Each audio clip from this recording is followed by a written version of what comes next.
नमस्कार मित्र, हम सभी हर बृहस्पतिवार को केले का पेड़ का पूजा करते हैं। हम लोग मानते हैं कि केले का पेड़ में माँ लक्ष्मी का स्वयं वास होता है, इसलिए केले का पेड़ का ज़्यादातर लोग बृहस्पति का दिन पूजा करते हैं। ऐसा तो रोज़ ही केले का पेड़ में पानी देना, पूजा करना, ये हम लोगों के लिए शुभ माना जाता है। केले का पेड़ एक ऐसा पेड़ है जिसका पत्ता से लेकर फल, तना सब कुछ शुभ तथा कुछ अशुभ काम में भी हम लोग उसका व्यवहार करते हैं या उसको यूज़ करते हैं। बिना केले का कोई भी शुभ काम नहीं होता है।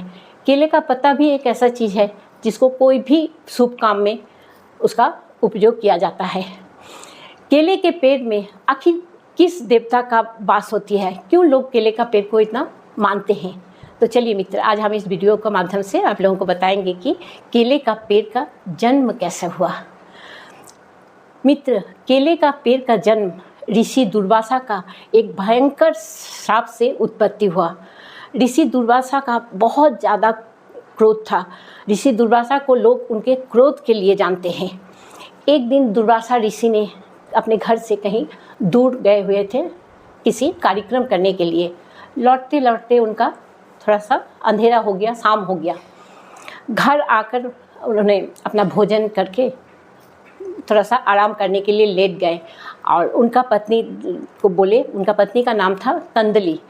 कंदली को बोले कि मुझे एकदम भोर में तुम हम जगा देना, ब्रह्म मुहूर्त में, क्योंकि हमको ब्रह्म मुहूर्त में उठकर कहीं कुछ कार्यक्रम करने के लिए जाना है। हम अपने ही उठ जाने का कोशिश करेंगे, लेकिन अगर हम नहीं उठ पाए कहें कि आज हम बहुत थके हुए हैं, तो तुम ज़रूर हमको भोर में उठा देना, एकदम ब्रह्म मुहूर्त में। कंदली बोली ठीक है प्रभु, हम आपको उठा देंगे। ये बोलकर वो भी सो गई। लेकिन कंदली का जब नींद खुला तब वो देख रही है सूर्योदय हो गया और दुर्वासा ऋषि ने भी उसी समय उठ के देख रहे हैं कि सूर्योदय हो गया। ये देखकर उनका मन में बहुत क्रोध आया ऋषि का मन में। ऋषि ने गुस्सा से कंदली को श्राप दे दिए कि तुम भस्म हो जाओ। जैसे ही ऋषि उनको श्राप दिए वैसे ही कंदली भस्म हो गए।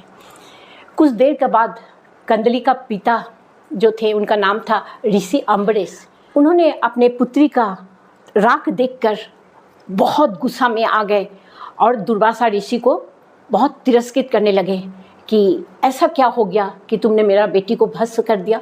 उन्होंने इतना तिरस्कृत उनको करने लगे कि ऋषि दुर्वासा थोड़ा सा लज्जित हो गए और वो कंदली को फिर आशीर्वाद देने लगे कि ठीक है, आज से तुम एक पेड़ के रूप में जन्म लेगी।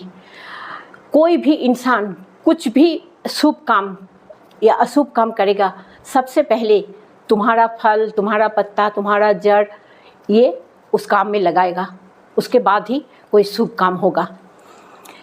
उसके बाद से जब भी हम लोग कोई भी शुभ काम करते हैं तो केले का प्रयोग करते हैं, केले का पत्ता का प्रयोग करते हैं और केले का पेड़ का हम लोग पूजा भी करते हैं। ऐसा ही एक छोटी सी कहानी और भी है। ऋषि दुर्वासा का इतना क्रोध था, एक बार ऋषि दुर्वासा ने नदी में नहाने गए।